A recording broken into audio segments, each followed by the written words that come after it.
Hi, today I want to talk about a couple reds. We've not talked a lot about individual wine varietals so far, so I want to kind of touch on that. As you go along, you're going to find lots and lots of different types of wine. So let's start with just a couple real common ones.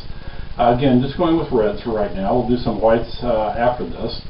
So a couple reds. Let's start with Cabernet Sauvignon. Cabernet Sauvignon is a very, very popular red wine. It's what we call a very big wine. It's got a lot of flavor to it.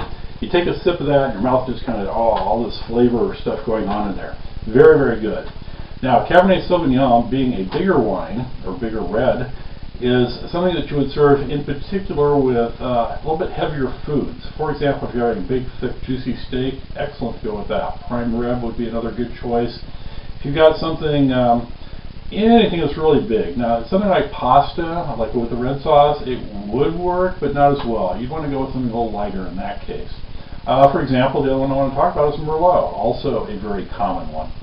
So Merlot is a lighter wine. They do have similar characteristics. And let's go back to the Cabernet Sauvignon, also Cab Sav for short. So if you hear that, Cab Sav. Okay, Cabernet Sauvignon, among other things, there's lots of different styles of them. You'll find each one is a little bit unique and different. But typically, you're going to find berry flavors, sometimes even chocolate flavors, just hints of chocolate. Black cherry is a good one, good example of something you'll find. Sometimes you'll find a little bit of smokiness in there, not often. That would come from the barrel itself. Okay, let's see. Those are some of the key properties there. Now, in addition to going with something like a big steak or some sort of beef type thing, Cabernet Sauvignon actually goes very well with dark chocolate and raspberries. So if you had a chocolate raspberry something or other dessert, that would be a good one to serve. The dryness of the Cabernet Sauvignon is going to offset the sweetness of the dessert. So in that respect, they go very well together. You're not competing to see who's sweeter than the other. I don't know if you ever had the situation of having like a donut and then drinking a glass of orange juice, or drinking orange juice and then having the donut and going back to the orange juice. It makes the orange juice taste very, very sour. So I kind of like to take a drier wine when I go with the dessert. Not always, but it's something to think about. Okay, now just mentioned a bit ago about Merlot, also a very good wine. Merlot did get kind of a bad rap for a while. It was, for whatever reason, there was a lot of it was made that was pretty thin and watery, in my opinion.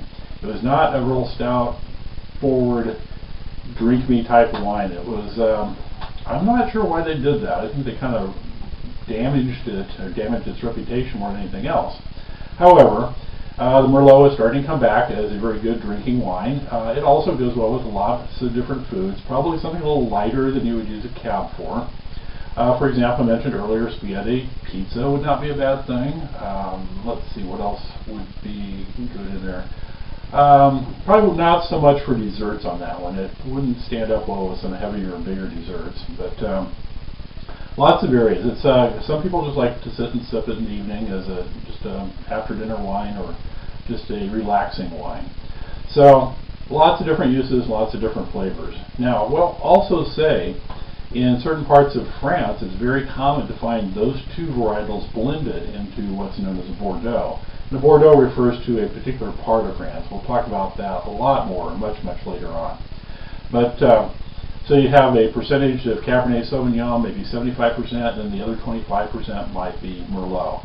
The nice thing about blending wines is it kind of takes them, and if you picture it ideally, you have a wine that starts out and kind of goes up as you taste it, levels off, and comes back down. The classic bell curve. Not all individual wines are like that. They don't always just follow that nice, even flow. Sometimes they'll start out slow and they'll shoot up, and then they might taper off.